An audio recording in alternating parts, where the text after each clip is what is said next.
Good morning, everyone. We welcome you to this 2012 Griffin Bell Lecture. I'm glad you're here. One little housekeeping note. Ray reminded me, please, if you have a cell phone or any other kind of device that might go off in the middle of the program, please, if you will, put it on off. Again, we are glad that you're here. We are particularly pleased to have some special guests here, seated on the second row. Certainly, given the occasion, the most important person here today is Mrs. Nancy Bell, the widow of the late, great Judge Bell. And she is privileged to have two of her children.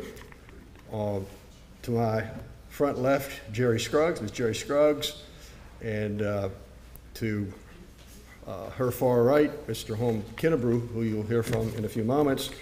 Also, her daughter-in-law, Janet Kennebrew, and to her right, Mr. Joe Daniel, her son-in-law, and a friend of the family, Mr. Henry Crisp, who's also a great friend of ours. And I'd be remiss too if I didn't introduce my wife, Dr. Connie Blanchard, and to her right, Ms. Annette Adler, who is the wife of our Vice President for Academic Affairs. So again, thanks to all of you for being here and to all of the other special guests that are with us here today.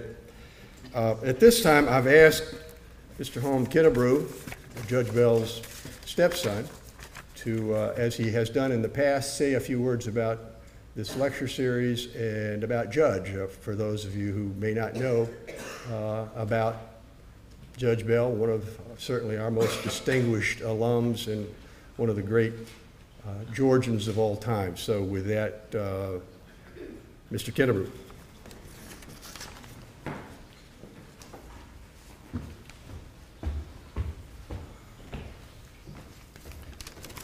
Thank you, Dr. Blanchard. I'm a little raspy this morning, but we'll get through it. But, you know, I thought for a second he might be kind of taking my speech when he said that Judge Bell was an alumnus of this school. But, you know, in my mind, I think everybody knows who Judge Bell was, but they really don't.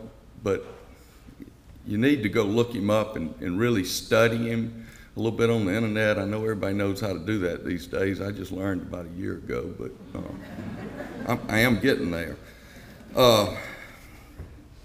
And I'm gonna read this because I got this out of a magazine, and it says, "My way of practicing law or doing anything else is to find out what the problem is and then set out to solve it. After you get the facts, you start making sense of it." And that was Griffin Bell's philosophy on getting through any situation. And it didn't matter whether it was the law or just an everyday deal. People were always looking to the judge for answers. And he usually had them after he thought it out just a little bit, and it didn't take him long.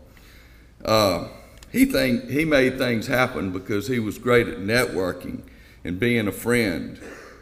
And you never would hear anybody say anything bad about him. They would always just say, "Oh, I know Griffin Bell." Well, whether they knew him or not, they felt like they did because he made you feel that way.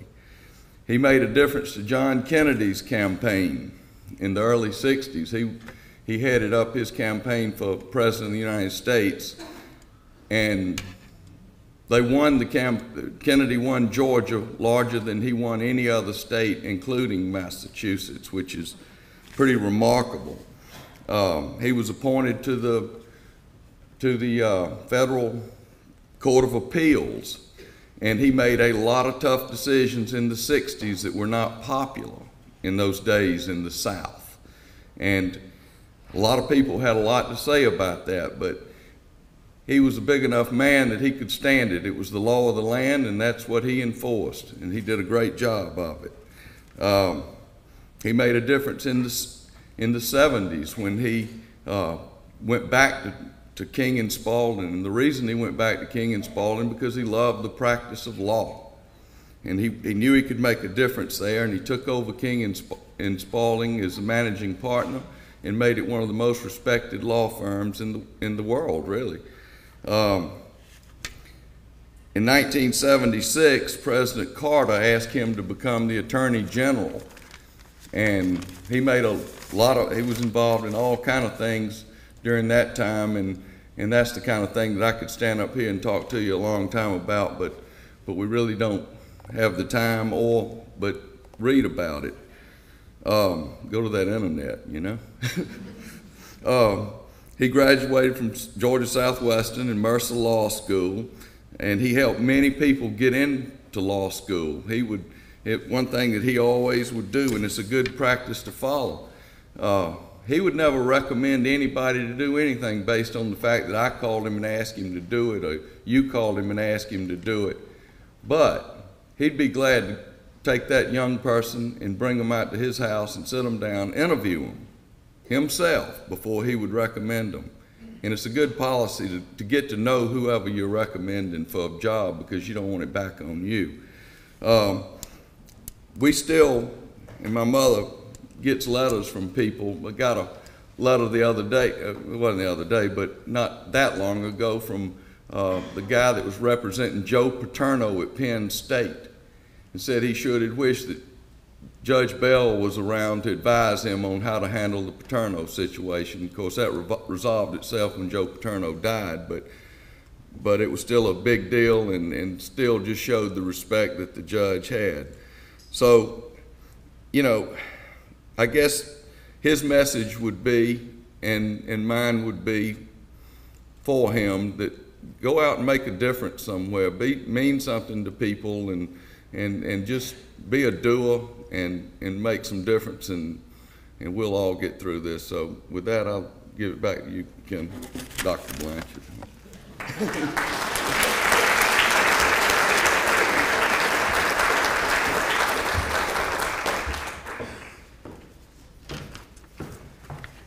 Thank you, Holm.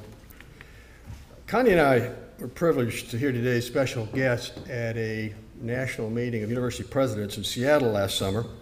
And then after her presentation, we had the opportunity to meet her and discuss with her some of her provocative and groundbreaking ideas. And we came away from that experience knowing we had to bring her to Georgia Southwestern. And thanks to the Griffin Bell Lecture Fund and the Bell family, we've been able to do that. Rebecca Costa is clearly a Renaissance woman. She's a business executive, a radio television show host and commentator, a scientist, a writer, an animal lover, and most importantly, a thinker. She made a name for herself in the fast-paced, high-tech world as the founder and CEO of the largest marketing firm in Silicon Valley. She hosts her own weekly radio program on NPR called the Costa Report, which has become one of the fastest-growing radio programs in California. Again, thanks to her creative talents as a writer, the popularity of her groundbreaking book, The Watchman's Rattle, and her ability to put the most complicated scientific issues into terms that the average listener can both understand and apply, she has become one of the most sought-after public speakers in the country. Ms. Costa did her undergraduate work at the University of California at Santa Barbara and her graduate work at Santa Clara University. Her principal area of study was sociobiology, and she had the privilege of studying under and working with a hero of mine, the father of sociobiology, Dr. Edward O. Wilson. Rebecca Costa uses the sociobiology paradigm as a tool for better understanding the world, its problems, and the solution to those problems. One of the things I find most fascinating about Ms. Costa is that she was raised in Tokyo, Japan, and as a child lived in Laos for a few years during the Vietnam conflict. Her father was a covert CIA operative, and I have to believe that she inherited from her father that hard-nosed commitment to fact, the determined pursuit of truth that comes with the espionage profession. Some of you have read The Watchman's Rattle, some of you have read about it, and for me to say any more about the book at this point beyond the fact that it is a compelling read would be only to spoil the plot of today's presentation, and especially for those of you unfamiliar with The Watchman's Rattle. So, without further comment, it's my pleasure to introduce this year's Griffin Bell Lecturer, Rebecca Costa.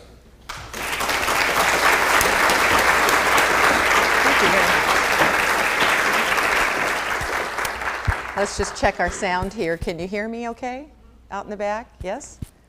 Okay, good. The first thing I do want to say is, and I'm going to try to do this without getting choked up, Griffin Bell was a hero of mine, and I mentioned to the Bell family when Dr. Blanchard called me and said, would you come out and speak as part of the Griffin Bell Award series or lecture series? I said, yes, where's Americus? Apparently I asked the questions in the wrong order, and I do that frequently, but I get around to asking all of them. So the first thing I want to do is to thank the Bell family for inviting me here. It means a lot to me. Despite, you know, my big lecture series, this is the important one for me. And I hope that I do Griffin Bell respect and honor today. That would be my hope. And I would also like to thank Dr. Blanchard and his lovely bride for being probably one of the most hospitable hosts that you could ever have. They've been tremendous, and they're the reason that I'm here today. So what I'd like to do is I'd like to open, by the way, I do a lot of walking. I'm Italian. And if you tie my hands down or you make me sit still, I become mute. So I do a lot of walking while I talk, and that also helps to pump blood to my brain so that I can think. And we'll handle some Q&A at the end of the lecture if I go fast enough. So the first thing I'd like you to do is I'd like you to reach down deep. I'm going to ask you, we don't know each other that well, but I'm going to ask you to be honest. Have a moment of honesty here. How many of you in the room today, and I want you to hold your hand up, have noticed that in the last 5 years, things have gotten a lot more complicated and they feel harder? Would you put your hand up, please? Now I want you to look around the room. Okay. Why is that important? It's important because for a while my kids had me convinced it was because I was getting older. Right? They said, you know, you're just getting older, Mom. You're just forgetting things and all that. No, my granddad, it only took him about 2 seconds to figure out a rotary phone. Now I get a smartphone and I can't figure out how to make a call. There's a new Verizon commercial out right now where the newest smartphones come with 200,000 apps. Okay, if you haven't figured it out yet, you can't handle 200,000 of anything. Okay, let me be the first to tell you. You can't even go through them. You can't prioritize them. I had someone run up to me just last week as I was coming out of a lecture like this, and he said, I made the mistake of trying to download and print the user's manual for my new Lexus. He said, you could just go online and get it, and I decided I'd print it out. Not the mechanic's manual, the actual driver's manual, and it was 725 pages long. We got a problem. Right? But it's not just you and I. We're not the only ones that are completely overwhelmed with information and unable to navigate and figure out what the facts are. You heard Griffin Bell's son say at the very beginning of his speech, Griffin Bell was committed to facts. Facts were easier to find in those days. They were easier to demonstrate. Today you go on the internet and for every 20 articles that tell you to do this, you'll find 30 that say the opposite. And they all look like they're scientific and they're provable. But it's not just us. I want to start here. I want to tell you it's not just us in this room. I have the privilege of talking to the top thinkers and the top minds in the world every week. I have a 2-hour show. I use 1 hour to do nothing but talk to the top thinkers of the world. And I get people like Alan Dershowitz, one of our greatest legal scholars, right, in the country. I mean, whether you agree with his politics or not, you have to certainly agree that he's an informed individual. And you can go to my radio show, because they're all loaded on my website. And I asked him, I said, listen, I'm not a dummy, but I can't understand how we're going to pay for the national health care program. I can't understand the economics behind it. Everybody else seems to understand. And he says, me neither. I've had 50 people, economists, friends of mine, try to explain it to me, and it doesn't make any sense. So we've got people like Nancy Pelosi standing in front of news cameras, putting her hand on top of a bill that's about 1.5 feet tall and saying, thank God we passed the health bill because now we can read it and figure out what's in it. Does anybody have a problem with that? We passed something, but we don't know what's in it. Even if that was true, I don't really want our leaders telling me that. It's just not, it's not great for me. So Now we're going to kind of get into some audio visuals. Really, our problem is complexity. I'm a sociobiologist. What that means is I'm an evolutionary biologist. Now, I realize I'm in the South, and you may not like the word evolution. That's okay with me. That's okay with me. A lot of people said, you're going where? You're going to talk about evolution? I don't think so. Okay, that's all right. That's all right. Here's what I'm going to ask you to do. I'm going to ask you to substitute the word evolution with adaptation. Okay, if you don't like the word evolution, because we could talk about that later, just substitute every time I use evolution with adaptation. You're always adapting. If it gets cold in this room and you put a sweater on, you're adapting. So we can agree you're constantly adapting, right? If the stock market goes down, you're calling your financial broker and you're saying, put me in bonds or put me in ETFs. You're constantly adapting to changing environments. But here's what's happening. We're manufacturing new data, according to Gordon Moore, right, the founder of Intel. Do you know who Gordon Moore was? In the 1970s, he founded Intel, and he wrote an article, and he said, data densities will double every 12 to 18 months. Now, here's what I'm here to tell you. Your brain isn't doing anything new in 18 months. It just isn't. So we're making new discoveries every minute of every day, but biological change, evolutionary change, adaptation, for those of you who don't like the word evolution, requires millions of years. Sometimes we get lucky and we make a small, modest change in hundreds of thousands of years. But here's a real question. What happens when the complexity of the environment that we have created, the data that we have to navigate, the kinds of things that we have to think about in order to make a good decision, what happens when it's just too big for the human brain?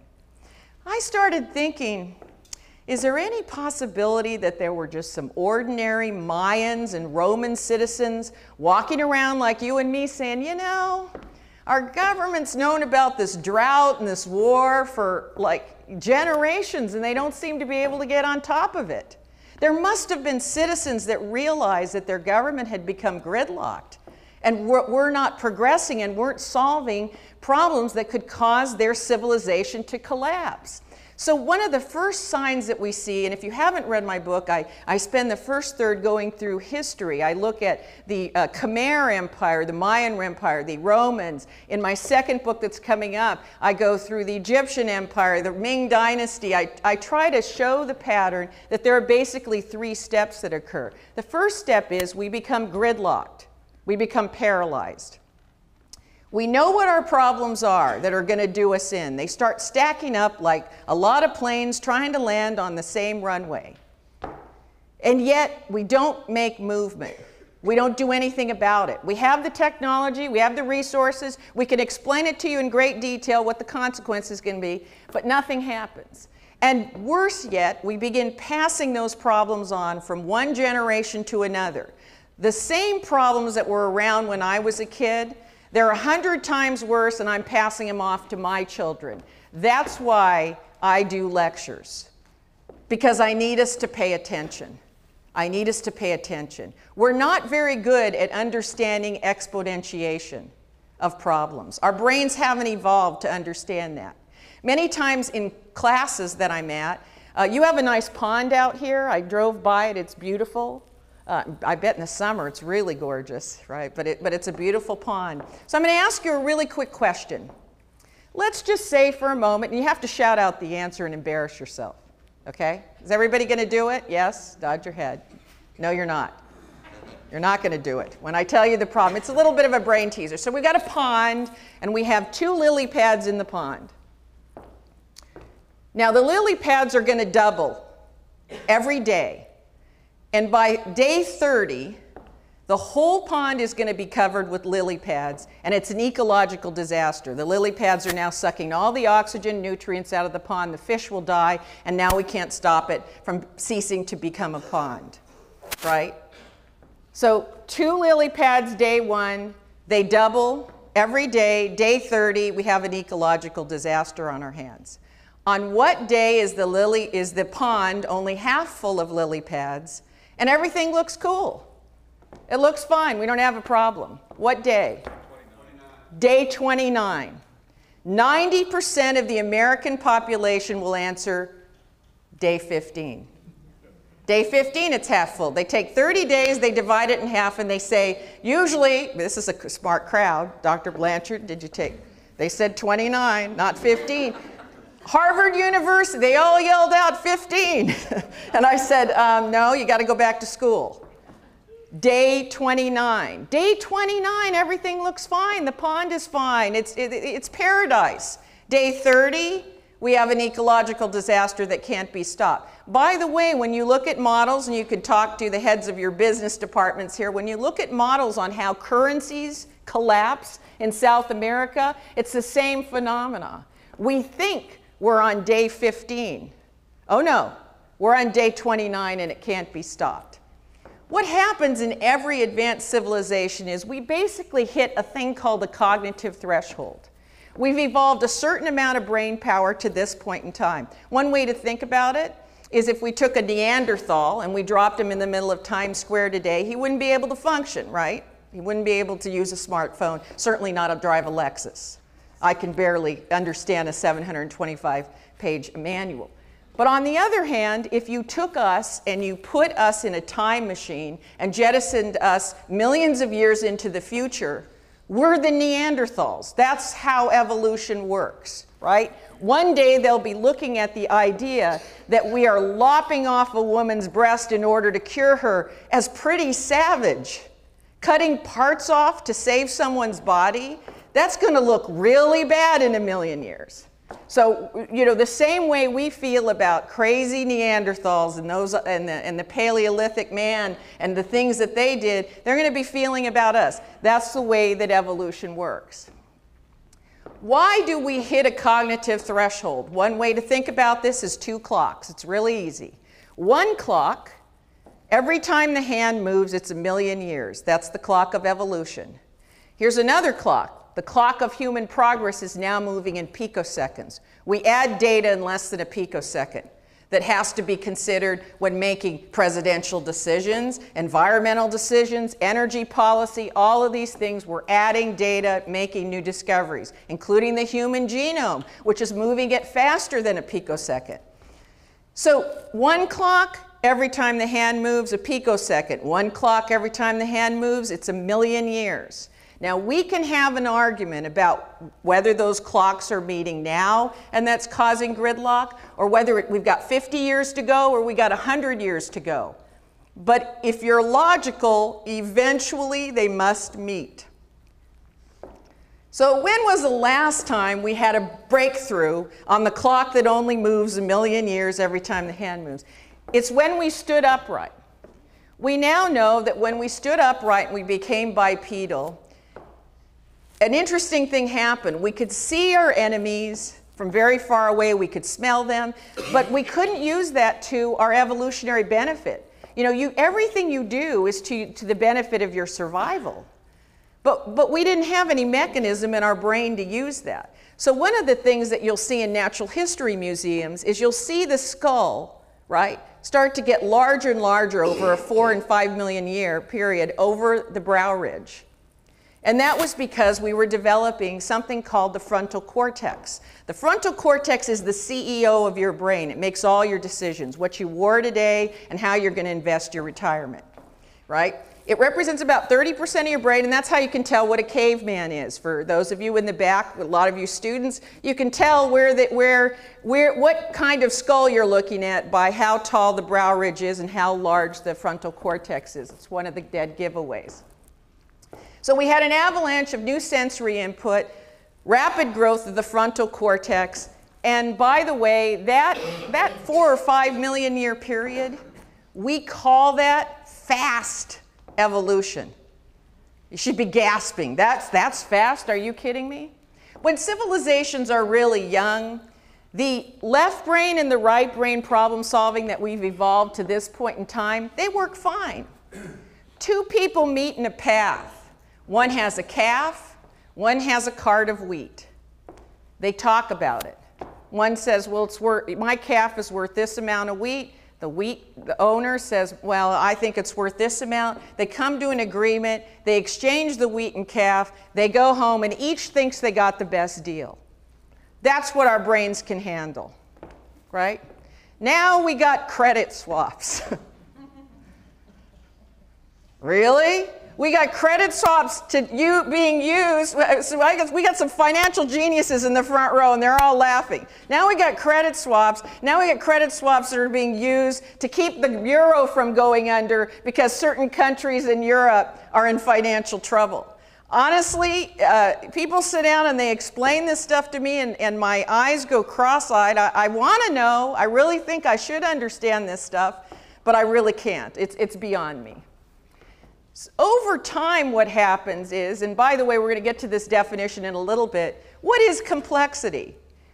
Well, complexity, the easiest definition to understand complexity comes out of the Harvard Institute of Complexity, a place you never want to go. Right? Just the name is wrong. I told them, look, if you want to attract students, you've got to change it. Who wants to go to the Institute of Complexity? Not me. And I'm studying complexity. It comes out of Barnir, and he says that the definition of complexity is that the number of wrong solutions far exceeds the right ones. Okay, so the chances that you're going to pick the right solution gets increasingly worse over time. Now here's the other thing. The number of wrong ones are, now that we've explained exponentiation, they're exponentially getting bigger. Remember the lily pads in the pond? Okay, so we're not just becoming increasingly bad pickers, we're becoming horrible pickers over time. And I'm going to prove it to you and give you a couple of examples. So typically what happens is complexity gets out of control in a society, and then we have to do something to make complexity simple again. We have to go back to the wheat and the cow meeting in the path and making an exchange. This is why civilizations collapse. They collapse to the cognitive level that we have evolved to that point in time. But there's a second symptom that happens. In addition to gridlock and becoming a bad picker of solutions, and this gets back to Griffin Bell's son saying that one of the phenomenal attributes of Griffin Bell was that he was a seeker of facts. Never mind what your opinion was. Never mind what you thought you knew. He based his decisions on facts, and we have gotten so far away from that. We can't even tell what the facts are anymore. That's why this is an important lecture series, because what we're bringing to you are more and more facts and different ways to look at the world. When facts become difficult to acquire, we start to rely on beliefs. Now, one way to think about the human organism is you only have 2 baskets to go for. You don't have 10. In one basket, you have empirical facts. Now, what is an empirical fact? Well, every time I drop my car keys, they drop to the floor. Never once have they hovered in suspended animation. Anybody here have the suspended animation? No, probably not. Never once. Always to the floor. Gravity is a fact, right? It's very interesting that when my book came out, The Watchman's Rattle, I got a call from Donald Trump, who I happen to know, and he said, he calls me Costa. He said, Costa, I'm going to endorse your book.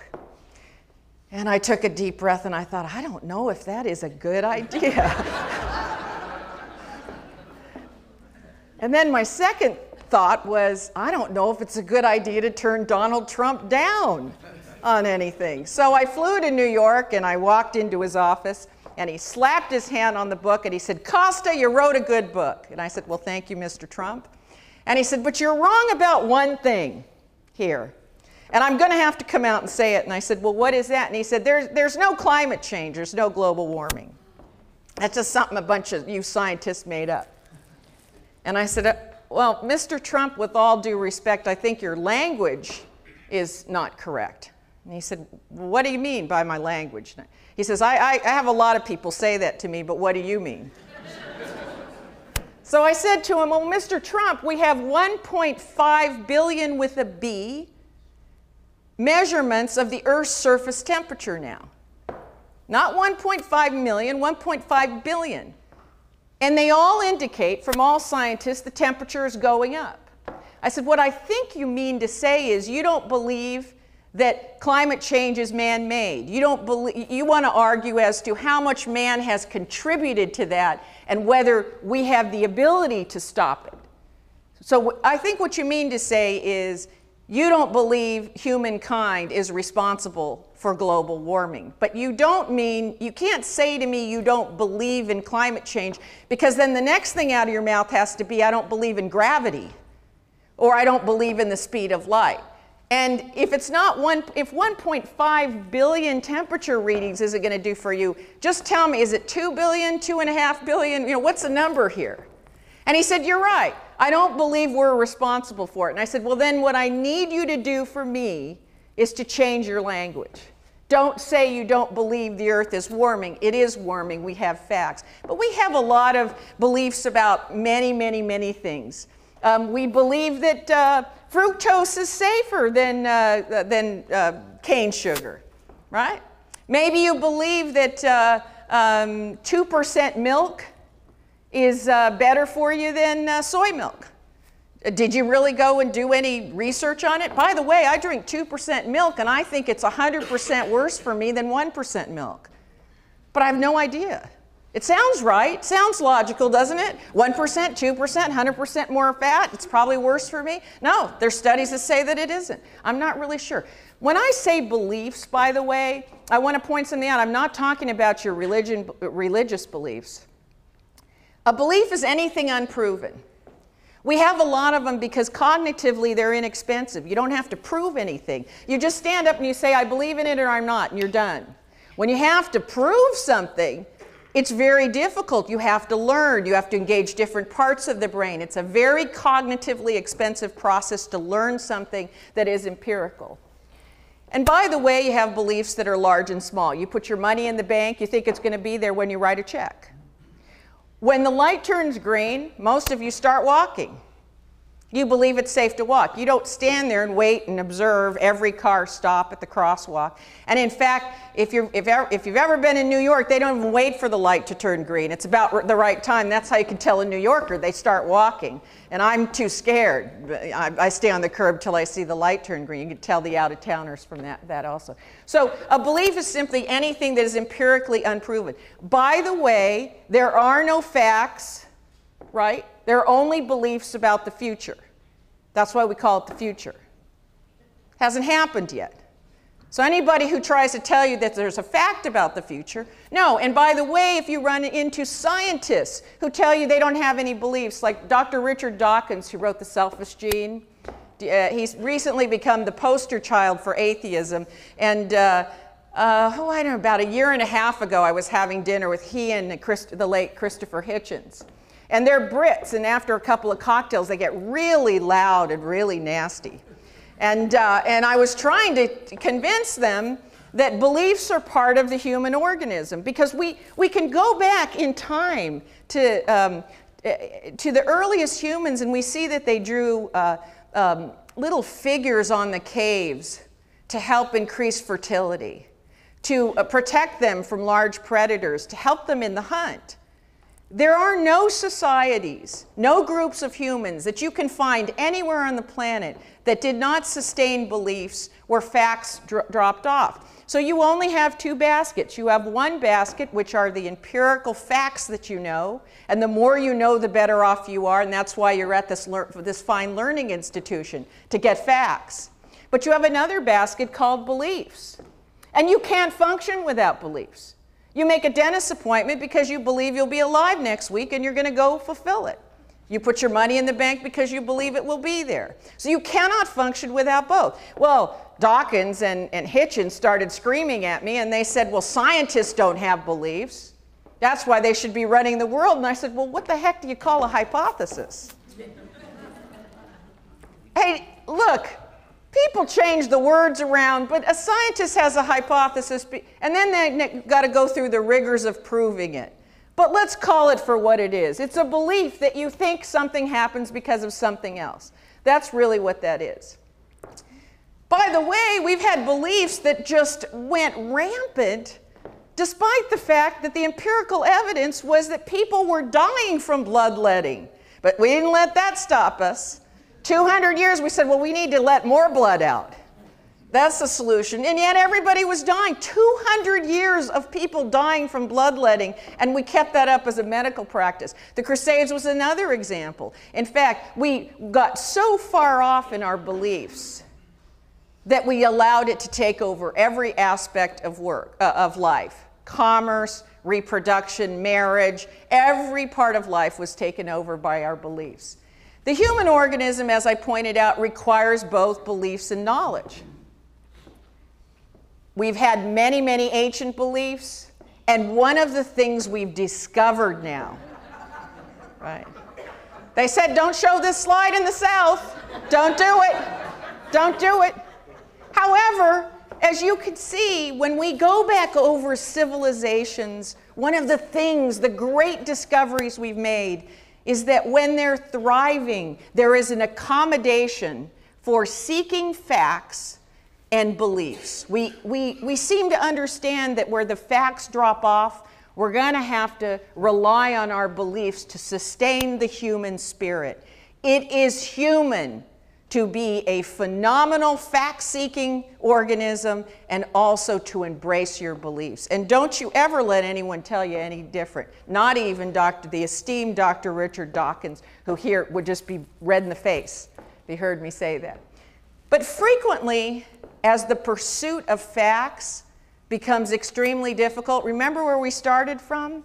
Facts are hard to understand. I don't understand how the national health system is going to be paid for. And Nancy Pelosi's passing a bill that she hasn't read. When that happens, we begin to rely on the second basket. And we move away from, does anybody know who this is? We were having a talk about him. I love this picture of him. Wouldn't you give that guy your money? I would. I would. By the way, those people that were investing with Bernie Madoff weren't you and I. These were sophisticated investors who were told by him, you can't understand how I do it. But year after year, I'm giving you returns of 20, 22, 25%. So tell all your friends, because I'll understand it for you, right? When you don't understand something, you become susceptible to false prophets who offer to understand it for you. And many times, that's how we vote. This year, it's very important, more important than any other time in human history, for you to separate rhetoric from fact, beliefs from fact. You have to take it upon yourself to be a Griffin Bell and go look for those facts. Because when you don't, you enter the third phase. First is gridlock. We know what our problems are and we don't solve them. What is the second? The second is we begin substituting beliefs and facts, and we become confused over which is which. And the third is public policy becomes shaped by beliefs and not facts. You have people standing up and saying, I don't believe in climate change. And I'm going, 1.5 billion measurements, you need more? Right?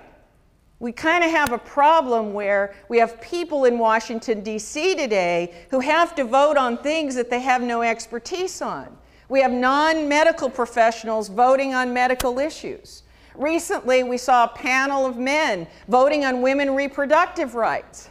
We had one woman say, well, maybe we could squeeze a woman in there on that. We have people voting on economic policy who've never taken any economics courses and haven't done a good job of managing their own money. So it's a very interesting time for us because we're now relying on people who would need 18 PhDs in Middle Eastern history to figure out what the United States should do between Israel and the Arab nations at this point in time. So I'm going to use a safer example because I don't like to get myself in political trouble. And by the way, while I'm here and I'm being taped, let me just go on record, and if you are a Republican in the room, let me tell you that the Democrats are not wrong 100% of the time on 100% of the issues. And if you're a Democrat in the room, the Republicans are not wrong 100% of the time on 100% of the issues. So you need to get over yourself, because that is statistically impossible, right? So when I'm in Washington, D.C., and someone's always voting along party line, I go, look, from a statistics standpoint, that can't be right.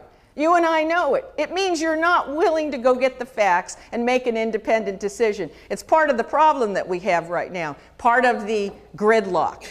So we might say we're at least in the first stage, and some will argue we're in the second stage, and some would argue we've already got irrational public policy and we've hit that third stage without blinking an eye. We'll have that discussion in a little bit. So I'm going to get myself out of current day trouble, and I want to talk about the Mayans. For 3,000 years, not a couple hundred years, for 3,000 years, the Mayan civilization was a thriving civilization. They knew they had a very tenuous relationship with rainfall. If the rain didn't come, the civilization would be over.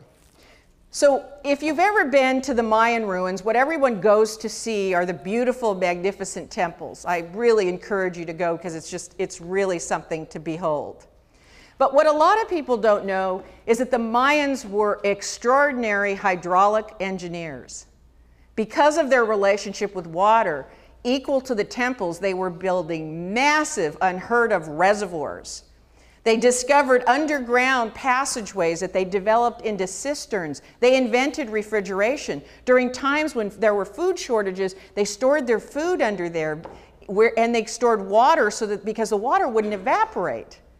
And they practiced crop rotation. They had public waterworks, individual cisterns. People were very, very sensitive to the fact that they had to collect and use water judiciously. So in the beginning of the Mayan civilization, when they were thriving, you find that they were practicing fetishism. They were continuing to sacrifice to the gods, but they were also building these massive cisterns and reservoirs and preserving water. Then we see that drought conditions began to get worse. And as they grew worse, we see that in the last 1,000 years, the Mayans stopped building the reservoirs. No more underground cisterns. No more crop rotation. The priests began sacrificing increasing slaves that they were capturing. They were very warring-like civilization. Everyone thinks the Mayans were real peaceful. They were a very warlike culture. They were sacrificing all the slaves they were capturing. When that didn't work, they said, nope, we got to step it up. And they started to sacrifice the old and infirm. Then they moved on to young virgins. And at the very end, just prior to the collapse of the Mayan civilization, they had abandoned all fact-based, man-made remedy. And they had switched completely to belief-based cures for drought. They were sacrificing unspoiled newborn infants by throwing them off the temple tops. Now you might say, well, we're not doing that. Really? We have some modern beliefs. I talked about climate change. Nuclear power. I don't know how many nuclear physicists there are in the room, but if I took a microphone and I went up and down every aisle and said, do you think nuclear power is safe? You would have an opinion about it. You might be confused about your opinion and what is fact because you don't have a degree in nuclear physics. How many people do? And yet, guess what? We all get to vote on that because we all get to decide who is in the president's office and who is appointed as the head of the Department of Energy. It happens to be Steve Chu right now, who is a nuclear physicist. This is very interesting because Steve Chu is a friend of mine. He used to be a scientist at Lawrence Livermore Laboratories in Berkeley near me. He's a nuclear physicist. It comes as no surprise over the last 4 years, the winner in the United States energy budget is nuclear power. Largest share of the energy budget. You put someone in there that owns a plant that manufactures solar panels, maybe that's a sore subject. And it's likely that our policy goes in that direction, right? Depends on what you bring to the table. So to summarize, the first sign that complexity is outweighing the cognitive capabilities we have, the first sign is gridlock. The second is we replace beliefs and facts. The third is an unresolved multi-generational problem eventually gets us. Now, that's not the only problem we have. And I know about this time you want to run out the door and say, this is the most depressing lecture I've ever been to. Just hang with me because we're going to get to the good stuff. We're going to get to the positive stuff in just a moment. We are not born blank slates. I know that for a while, particularly in the 60s, we convinced everybody, particularly your school teachers, that when you were born into this world, somebody wrote on your blank slate, right? Your teacher, your mother, they all wrote on your blank slate, and then you became the human being that you are today. But that's not really true. You're in this room because your ancestors developed some unique strategy for surviving. Those who didn't develop a strategy that allowed them to survive, they're not here today. They're the biological losers. They died. So you may be the descendant of a group that was very violent. Whenever they saw someone that was foreign, they killed them. And that's how they prevailed. You may be from a group that developed cunning. You were good liars. You were good deceivers. Some of you were good entertainers. You were born with a certain tool bag that allowed you to survive above the biological losers. That's why you're in the room today. There are lots of predispositions. Every now and again we hear about Arnold Schwarzenegger having an affair with his maid, or Elliot Spitzer, or whoever the next poster child for infidelity is. And we all act very shocked by that. I'm not very shocked because the urge to reproduce, to have our genetic material propagate and thrive in the world is one of the strongest drives that you are born with. And it can, not should, for all of you men thinking you're getting a free pass here, it should not drive your decisions, because one of the things you've inherited is the ability to preview the consequences of your actions. Do you need me to say that again, gentlemen? Okay. Now, I've recently discovered something about my blank slate that doesn't exist. I've discovered something about what I inherited. And I have discovered that I am from a tribe that were very, very, very good high-calorie seekers. Okay? You put carrots and celeries on the table and good stuff that my brain, my frontal cortex knows I should eat, and you put some donuts next to them, and get out of my way, I'm going for the donuts. Okay?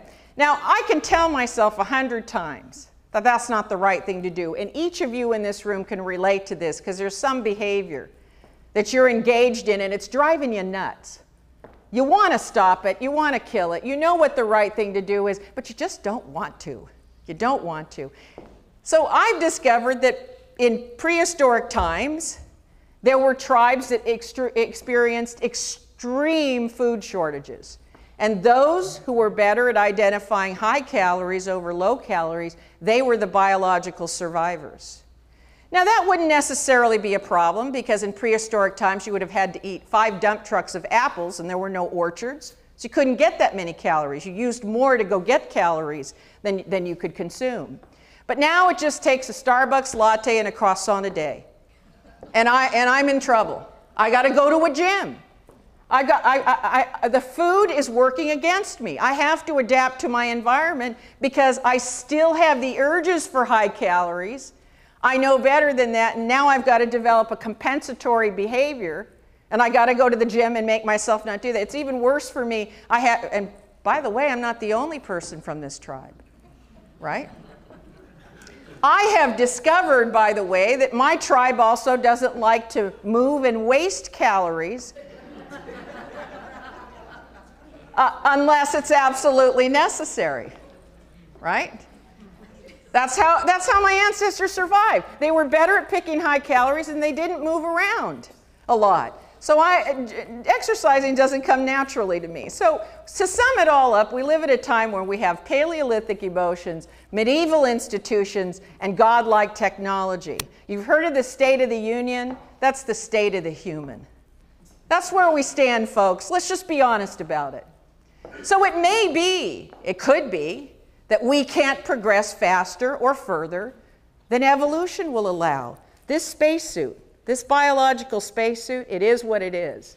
And I don't care if you're the President of the United States or you're a ditch digger. You've basically got the same capabilities. I don't know anybody walking around with 5 opposable thumbs, and Lord knows we need it because we're trying to text and drive at the same time. Really? Do we really need a law to tell you you can't drive and text? This is how far we've gotten away from the limitations of the physiology of the human. We've forgotten we have limits. Somebody told you you didn't have them, so you thought you could drive a 2-ton vehicle and look down. Okay, so as you can tell, I'm not a negative person. I didn't want to write a book that said, well, we're all driving over a cliff, so why do you care? Spend all your money and live a nice life. And as you can tell, I'm not very interested in the cataclysmic event that will push us over the cliff. I let historians and archaeologists determine what those were for ancient civilizations. I'm more interested in the drive toward the cliff, and it's a long drive. It's a long drive to get to day 29. So one of the things I became interested in is I said, well, what do we have to work with? Let's just be realistic here. And now you know Craig Ventnor. He's a friend of mine. He runs the Human Genome Project. He had his genetic material broken down first, above any other human being. And it's very interesting that we've broken down the human genome and our closest physical ancestors on the earth today, which is the bonobo monkey. And there's only about a 3% difference. I was really disappointed in that, by the way. Now, in my view, we've leveraged the heck out of 3%. You're not jumping up and down on your chairs, throwing food across the room, right? You're not doing any of that. Think about that. With just a 3% difference, we build space shuttles and go into outer space. We build submarines and take our environment with us into the lowest depths of the ocean. It's fantastic. My son told me the other day, he says, well, I know that there's life on other planets because they'd only have to be 1% difference from humans and they could time travel. And he's right. If what separates us from a bonobo is only 3%, that's amazing. So it turns out it's not the quantity. It's what is that 3%, and it is our ability to reason.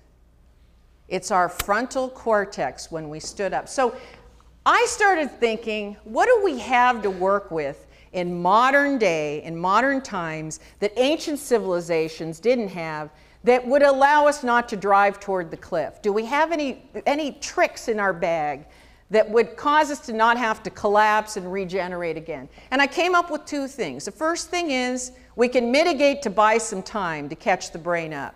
And the second is there's no saving us if we don't continue to explore how to load content and make better decisions. So I told you this definition that comes out of Harvard, that complexity is more wrong choices than there are right ones, and the number of wrong ones are growing pretty fast. So effectively, this is my language, we become bad pickers. I know in the South that means something different. But we become incompetent pickers. So what happens is that for a while, and that's where I think we are today, we try through trial and error. We try to pick something and it doesn't work, and then we back up and pick another thing, and then and the clock runs out. Now, we all remember the Gulf oil spill. I'm shocked because I was up in the northern United States, and I had to sort of remind them that we had the Gulf oil spill. And that just shows you our memory is very, very short. When the Gulf oil spill happened, we were watching these huge plumes of oil come out of a crack in the earth, right? And night after night, they looked like nuclear clouds coming up. And as a scientist, I knew this was really a bad situation, and it felt like a science fiction movie, like, well, maybe we don't have the technology to close it up. I mean, I'm not sure. I'm not an engineer, and I was very concerned about it.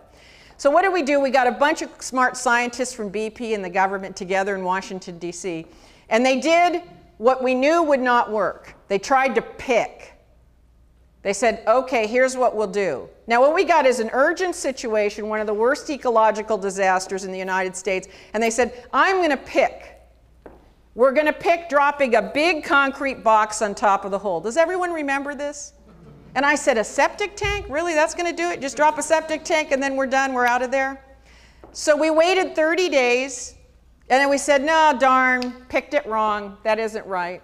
So then the next plan was we were going to drill from the side and we were going to alleviate some of the oil off the side so that it wouldn't reach the surface. And we waited another 30 days and we went, nah, picked wrong. That didn't work either. Thankfully, the third solution we came up with was static kill. That solution has held. But I'm going to ask you in this room to think about whether, if that had not been the third solution, that had been solution number 87, whether we'd be watching those clouds on TV today. But we do have models for high failure rate environments, because when I say a high failure rate environment, what do I mean? I mean an environment where you can't pick the right solutions from the wrong ones. And the example that I like to use is venture capital. How many of you know what a venture capitalist does? Do you think they're successful? They're kind of wealthy guys. I know them. They're in California off of Sand Hill Road. They have big mansions. They seem to be doing pretty well. But here's the interesting thing about venture capitalists. They're not really experts at success. They're experts at failure. For every 100 companies they invest in, they expect 85 to 90 not to make it. But the 10 or 15 that make it, the results will far overwhelm the failure. So it doesn't matter. It doesn't matter that there was, the percentage-wise, that there was that many failure. So one of the mitigations that we can use today is when we've got a problem that's time sensitive and we need to act on it, we've got to invest in more than one solution and stop trying to pick it or call it right. We have to solve problems like a venture capitalist. Did everybody watch the rescue of the Chilean miners? I want to contrast this against how we handled the Gulf oil spill. When we discovered those Chilean miners were trapped, the Chilean government instituted immediately, first of all, they called Germany, America, they called a bunch of different scientists to come in and help them. They had a mission critical problem that was time sensitive, and they launched 16 rescue plans in tandem. And just like a venture capitalist, they said, nope, that 16th doesn't work, we're now down to 15. We're now down to 14. We're now down to 13. Even when they were rescued, they were still executing 4 plans to go get those miners out in tandem.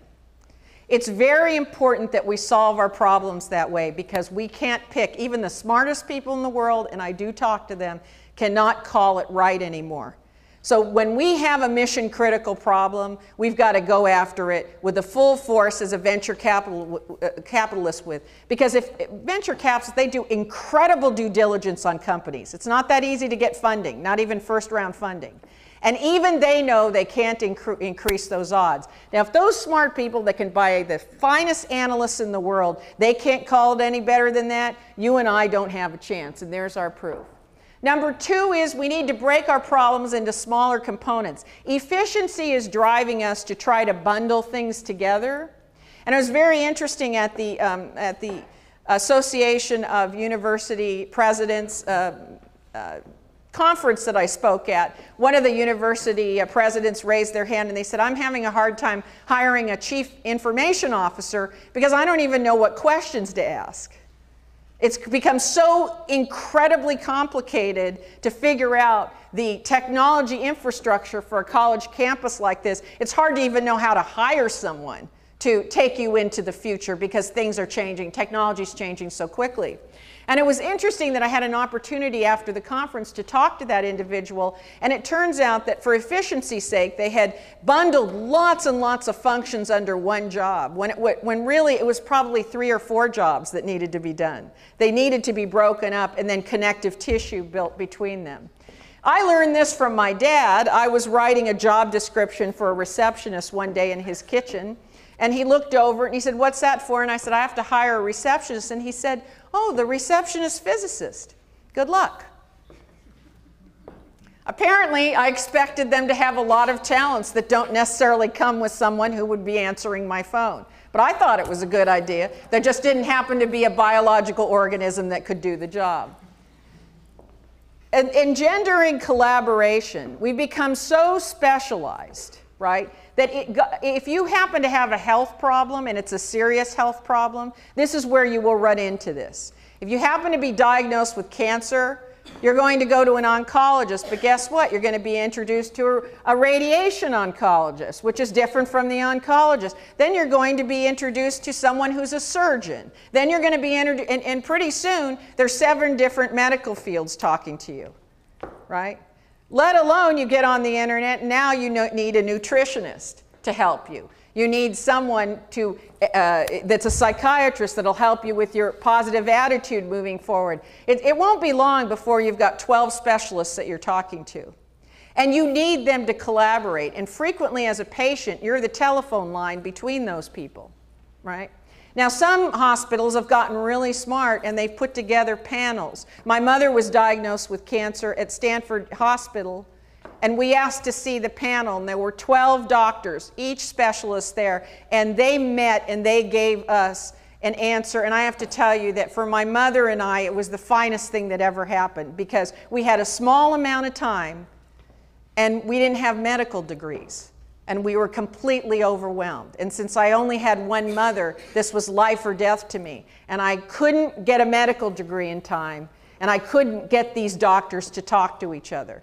So it was a very important thing. Now, Guy Kawasaki says there's a lot of resistance to collaborating. And by the way, I don't mean to make anybody mad at the university, but in universities, boy, talk about siloing. One department doesn't want to do anything with another department, right? Right? Try to get a hybrid degree going, and it's a pretty tough thing. And it's tough for the administrators to get departments to work together. But one of the things, if you have to overcome resistance, the thing that you have to do is you have to be likable. Nobody wants to collaborate with you if you're a jerk. Big surprise. You have to be trustworthy. I need to know you're not up to something and going to throw me under the bus. And these sound sort of obvious, but you've got to have greatness. By collaborating with you, I get to participate in a bigger image. By the way, we also have evidence that you should never work in groups bigger than 4 to 9. If you have any committees here that are larger than 9 people, you have what we call social loafers on that committee. Social loafers, they get political. They get in the way of progress. You can't get movement larger than 9. This has been demonstrated over and over again. And under 3, by the way, not enough critical mass. You don't have enough expertise at the table. The other thing is, we've already talked about this, you've got to guard against belief-based remedy. If you believe something, use that word. Say, I don't know, but I kind of believe this. Everything you think about the future is a belief. Don't pound your fist and say, if Obama isn't elected or if Romney isn't elected, you don't know. You're going to hear a lot of this year. A lot of people stating things as fact. I happen to be on AM radio, right? And boy, it's 14 hours a day of people pounding their fist and stating things about the future as though they're fact. And pre-mortems is very important. Does everybody know what a post-mortem is? Okay. A post-mortem is the patient has already died. We're going to open up the patient. We're going to look and see why they died. I don't really think that's very useful. They already died. I mean, who cares, really? But okay, maybe we'll get some information about it. You know what's really interesting? What's really interesting is when doctors say, if the patient were going to die, what would they die of? So when you come up with a solution to a problem, whether it's personal, whether it's departmental, whether it's your company, whether it's in your job, ask yourself that question. If this solution were to die, what would it die of? I would suggest to you we would have had a different result in the Gulf oil spill had we done pre-mortems. But any solution that doesn't take into account the most important law governing all life forms on Earth is temporary. So the most important thing we have to do is try to catch the human brain up, right? I mean, we have to. We have to, because data densities are doubling every 18 months. And here's where neuroscience enters in. We're almost done here. But I am so happy to tell you that I work with Mike Merznick and the people, a lot of the people up at Stanford, the neuroscientists at Stanford, and also the University of San Francisco Medical Center.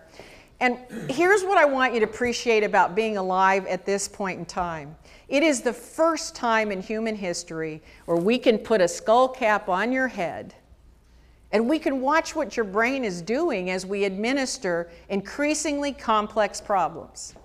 So here's what happens. We give you simple problems, and your left brain is doing fine, your right brain is doing fine, you're answering, you're getting reinforced for your answers, and then eventually you hit a point where you can't understand the problem. Insight has recently been discovered in the last 5 years. We're discovering that there is a third form of problem solving. We don't know a lot about it, but it comes on like a freight train. Some people call it an epiphany. In fact, it's interesting that we've made this sort of folklore. We all know the story about Newton sitting under a tree and an apple hit his head and he had an insight. Archimedes sitting in the tub and the water spilled over the sides of the tub and he discovered displacement theory. We kind of made this folklore for really super smart people. But here's what's interesting. You have insights all the time. And here's how you can tell when you're having an insight. When you're solving a problem using the left part of your brain, this is what you do. You start out with this many solutions and this much data, and you narrow down, narrow down, narrow down. You get down to one or two, like black shoes, brown shoes, one or the other, and you pick one. Then you come out and your wife says, no, we're the black ones, right? One or the other. One or the other, right? Okay, that's how your brain, your logical part of your brain works. The other side of your brain, it's like a supermarket. One way to think about it is like a supermarket. All the rows, everything you know is organized, there's signs, and it points to data that you can get to. But the right side of your brain uses synthesis, right? Clues to put reality together. It's more like a furniture showroom. There's a couch, a candy dish, a beautiful painting, a picture of someone's kids, right? It all makes sense, but it only makes sense to you. You decorated that room the way that you like to organize things, right? Now, synthesis is really tricky because you do get accurate data from synthesis. By the way, all of you in the room are incredible liar detectors. Why? Because liars threatened your tribe in prehistoric times. They took more food than they should. They couldn't be trusted to stand watch at night. You know, they really did threaten. So we drove liars out of our tribe. Today, when you're talking to someone, if you see a little moisture above their lip, their eyes dilate, they look away when you ask them an important question, you know they're lying. Now, if you're like me, you talk yourself out of it. And a couple years later, you go, darn it, I knew they were a liar when I met them. I didn't trust that. I didn't trust it, you know. But you have that in you, by the way. That's one of the things that you inherited from your early ancestors. Insight is like walking into a warehouse. You need a solution, and bam, it comes to you. Now, here's how we know it's an insight. Because when you have an insight, we ask you, how'd you come up with that solution? And you go, I don't know. You can't tell a story about it. You can't say, well, I thought about this, then I thought about this, and then, you know, when you're using logic, you can tell the story. You can trace yourself to the solution. Can't do that. Can't do that with an insight. Now, here are some characteristics. I have these slides, by the way, posted up on my website so you can get them. I'm going to go through these kind of quickly because most of them have to do with neuroscience, and you know, that's interesting, but not necessarily. It's kind of warm in here. We're getting close to the end of the lecture. Your eyelids are coming down. That's the way that goes. Okay.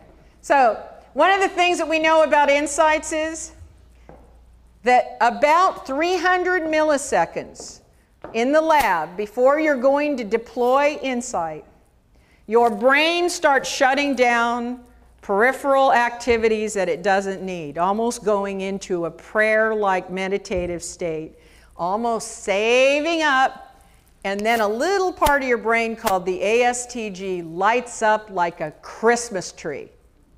It's so exciting for us in the labs because we'll put a skull cap on any person walking the street, we'll give them questions, they'll hit a high failure rate, bad picker, can't understand the information, it's way above the pay grade of the left brain and right brain problem solving. And then we'll be standing there and we'll say, it's happening, we're all watching a monitor, we see the brain start to slow down, we see the ASTG light up 300 milliseconds, and we go, they're going to answer it right, and bam, they answer the question. Then we run in and we go, how'd you come up with that? And they go, I don't know. Just took a guess, I guess. I go, do you think the answer's right? And this is the second characteristic. Do you think you got the answer right? Oh, I know it's right. There is a 100% awareness that the answer is correct. Not one cell doubts it. By the way, if you're in a room, in a conference room with under 9 people, remember the 9 rule, very important. You're sitting there with under 9 people and you say, how'd you come up with that? Have you ever sat in a room and someone said the answer? And everyone looked and said, well, how'd you come up with that? They go, I don't know. You don't have to talk anyone into an insight. It's obvious. It's a brilliant and correct answer. If you're having to sell your idea, you didn't have an insight. You just had a good idea. Sorry. You won't have to sell it. I just recently had a friend of mine, well, I don't even think he's a friend. He just did some heating ductwork in my home a couple of years ago. And I was finishing up the book at that time. And he called me 2 weeks ago and he said, Rebecca, I had an insight. And I said, okay, who is this? And he says, it's Tony. I did the ducting work at your house. I said, oh, yeah, that's great. He said, I was at a house, and a woman had a home, and it was on mud sill. It had no foundation. And we always run the ducting underneath the house, right, because that's where the floor vents are. And he said, but we were going to have to jack the house up, put an actual foundation around it. It was going to cost her like $200,000, and she didn't have the money. And we wanted to heat her house. And I went back to the job site 4 or 5 times, right? He's a construction worker, but he's a tenacious guy. And he said, and I was sitting there, and I was walking, and I was looking. About the 5th time, I was going, we're not going to be able to do it. And I said, do you have an attic? She said, I do. Most homes in California don't have an attic. She said, I do. He said, how do I get up there? And she pulled the ladder down from the ceiling, and he went up there, and he said, this is a huge attic. Why don't we just run the ducting up here, down the walls, and we'll put the vents in the side? And he said, and because I had that insight, I went and called all the people whose jobs I turned down because they didn't have enough room in the floor. And he goes, I've got work for the next 2 or 3 years. So he did have an insight. So we have them. Now in science, and those of you that are scientists or scientists to be, I will tell you that when you get to the point where you can predict an event is going to happen, you're on to something. And this is how we know that we are on to a third form of problem solving that seems to be adapting and work well for highly complex problems. Insight is the spontaneous connection of 2 pieces of content you have in your brain.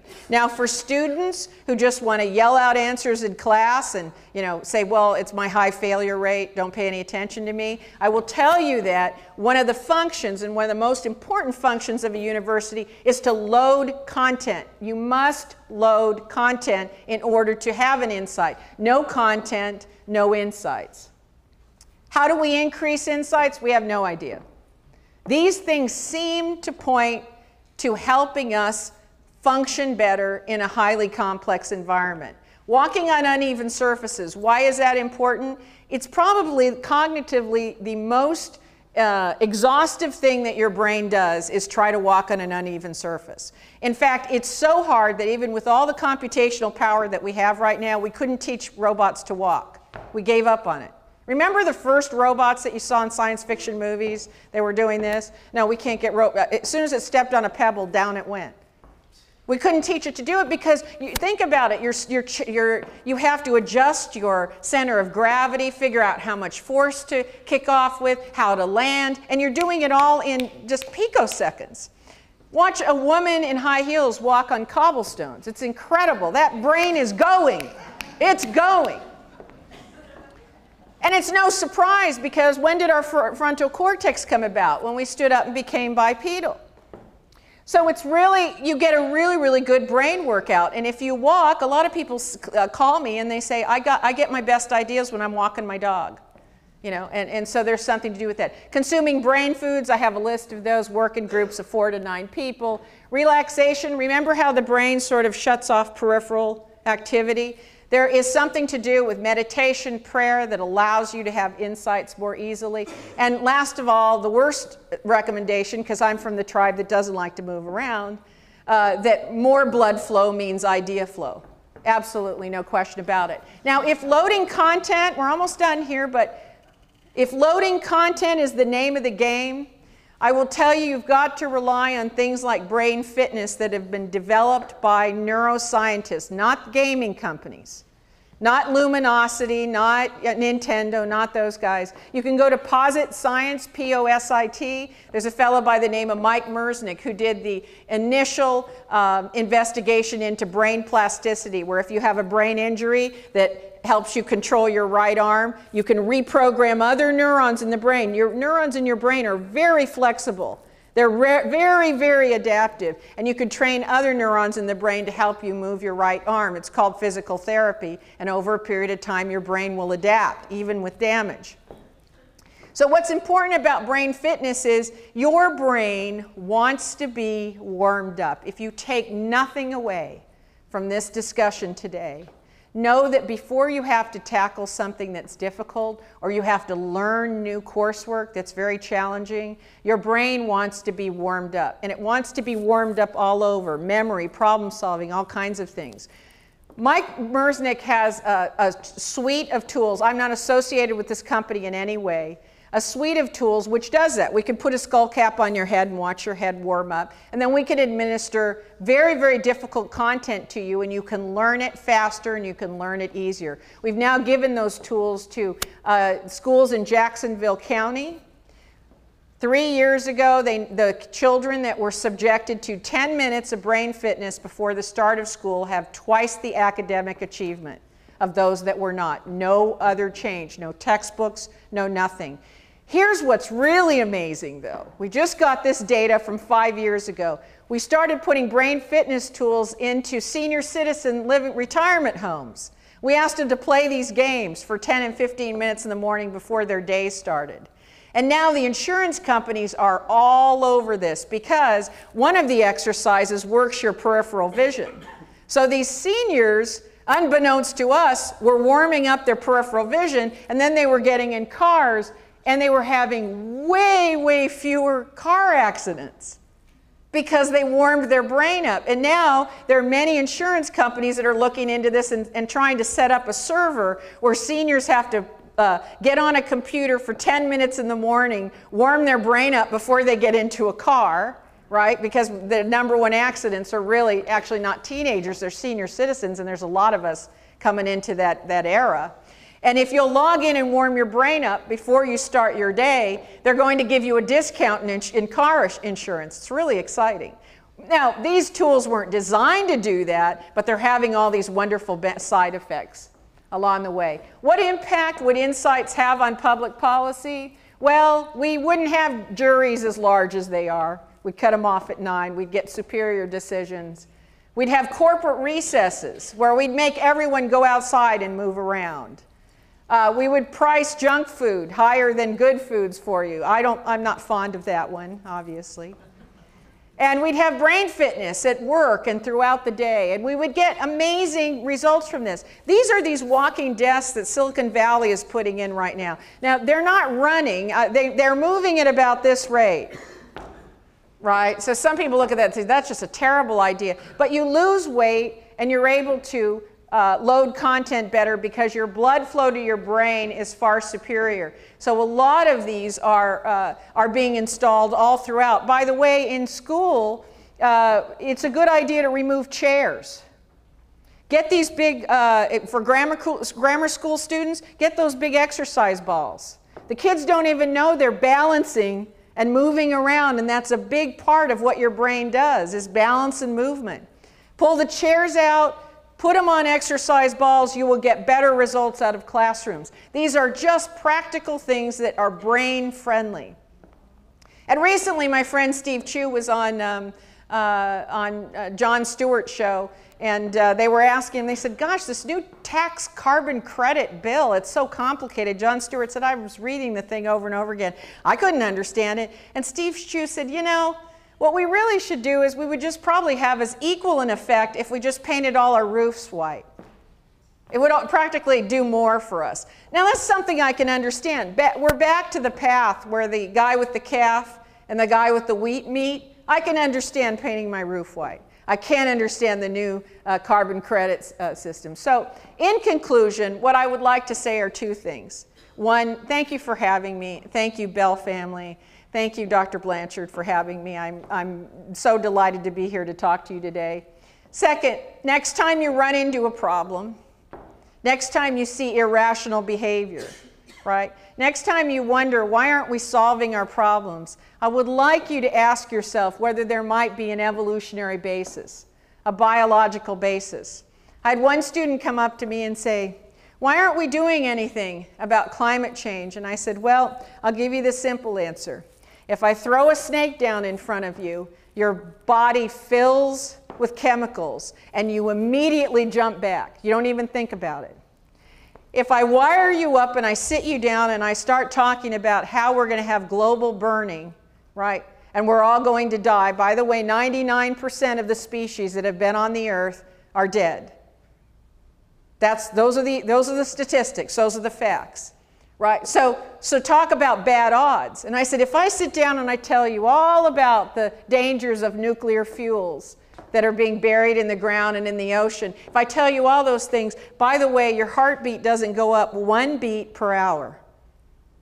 You have no physiological response. A snake, you don't even think. You're fight or flight. Kill the snake or run. Nuclear fuel, overfishing the ocean, right? Debt. That's why you can't get any 20-year-olds to care about Social Security. Why? Why? I have no physiological response. That is the state of the human today. So if you want to know why we don't act on long-term problems, if you want to know why we have gridlock, why we substitute facts and beliefs, I would ask you to go to the human organism itself. Who are we? What are we? What are we capable of? Can we text and drive? No. Can we handle 200,000 apps? No. Can we solve our problems? Yes. We have amongst us, right, amongst this human organism, we have higher instruments of our genetic inheritance that are different from other animals. We have an extraordinary ability to preview the future and act on it, even when it doesn't serve our self-interest. We have that ability to do that. We can run scenarios. We can act altruistically. These are things other animals cannot do. And when we build a society that focuses on the higher instruments of our genetic inheritance, we will have a substantially different world. This is a little chart that shows a thriving society where left and right problem solving are adequate. We hit a cognitive threshold. Our problems persist. They become more dangerous. We begin to devolve. We collapse. We regenerate. But it appears that nature is giving us a gift. Over time, that gift will pan out. We will be able to deal with higher levels of complexity because, after all, we are always adapting. We've adapted from the time we came out of the water or the time we came out of the sky. But one or the other, we have constantly been adapting. Thank you so much for being here today. Do you want to take Q&A?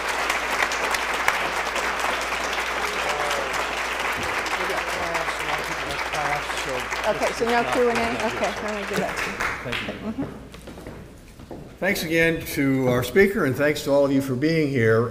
One final note, Ms. Costa will be doing a book signing beginning at 1:30 in the, what do we call it, the Java City in the Student Center. So we'll have copies of the book available there, and she'll be there. Maybe give you a chance to chat with her, and if you have questions, we would ask questions, but we're running short of time.